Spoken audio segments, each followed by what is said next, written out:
Matthieu 6. L'enseignement de Jésus sur la piété. Gardez-vous de pratiquer votre justice devant les hommes, pour en être vu. Autrement, vous n'aurez point de récompense auprès de votre Père qui est dans les cieux. Lors donc que tu fais l'aumône, ne sonne pas de la trompette devant toi, comme font les hypocrites dans les synagogues et dans les rues, afin d'être glorifiés par les hommes. Je vous le dis en vérité, ils reçoivent leur récompense. Mais quand tu fais l'aumône, que ta main gauche ne sache pas ce que fait ta droite. Afin que ton aumône se fasse en secret, et ton Père, qui voit dans le secret, te le rendra. La prière enseignée par Jésus. Lorsque vous priez, ne soyez pas comme les hypocrites, qui aiment à prier debout dans les synagogues et au coin des rues, pour être vus des hommes. Je vous le dis en vérité, ils reçoivent leur récompense. Mais toi, quand tu pries, entre dans ta chambre, ferme ta porte, et prie ton Père qui est là dans le lieu secret, et ton Père, qui voit dans le secret, te le rendra. En priant, ne multipliez pas de vaines paroles, comme les païens, qui s'imaginent qu'à force de paroles ils seront exaucés.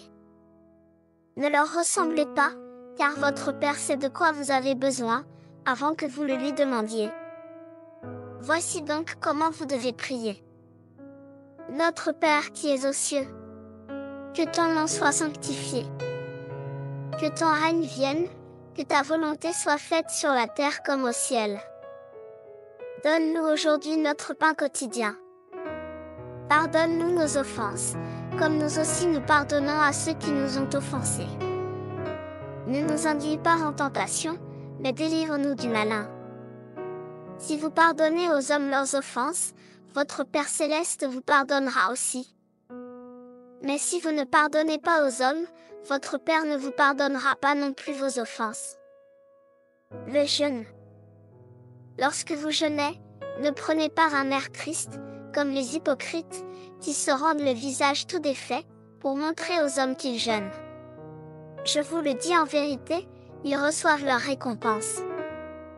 Mais toi, quand tu jeûnes, parfume ta tête et lave ton visage, afin de ne pas montrer aux hommes que tu jeûnes, mais à ton Père qui est là dans le lieu secret, et ton Père, qui voit dans le secret, te le rendra.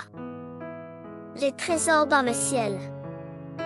Ne vous amassez pas des trésors sur la terre, où la teigne et la rouille détruisent, et où les voleurs percent et dérobent. Mais amassez-vous des trésors dans le ciel, où la teigne et la rouille ne détruisent point, et où les voleurs ne percent ni ne dérobent. Car là où est ton trésor, là aussi sera ton cœur. L'œil, la lampe du corps. L'œil est la lampe du corps. Si ton œil est en bon état, tout ton corps sera éclairé. Mais si ton œil est en mauvais état, tout ton corps sera dans les ténèbres. Si donc la lumière qui est en toi est ténèbre, combien seront grandes ces ténèbres? La confiance en Dieu. Nul ne peut servir de maître. Car, où il haïra l'un et aimera l'autre, où il s'attachera à l'un et méprisera l'autre. Vous ne pouvez servir Dieu et Mammon. C'est pourquoi je vous dis, ne vous inquiétez pas pour votre vie, de ce que vous mangerez, ni pour votre corps, de quoi vous serez vêtus. La vie n'est-elle pas plus que la nourriture, et le corps plus que les vêtements? Regardez les oiseaux du ciel, ils ne sèment ni ne moissonnent, et ils n'amassent rien dans des greniers, et votre Père céleste les nourrit. Ne valez-vous pas beaucoup plus qu'eux? Qui de vous, par ses inquiétudes, peut ajouter une coudée à la durée de sa vie? Et pourquoi vous inquiétez au sujet du vêtement? Considérez comment croissent les lys des champs, ils ne travaillent ni ne filent. Cependant je vous dis que Salomon même, dans toute sa gloire, n'a pas été vêtu comme l'un d'eux. Si Dieu revêt ainsi l'herbe des champs, qui existe aujourd'hui et qui demain sera jetée au four, ne vous vêtira-t-il pas à plus forte raison, gens de peu de foi? Ne vous inquiétez donc point, et ne dites pas, que mangerons-nous? Que boirons-nous? De quoi serons-nous vêtus?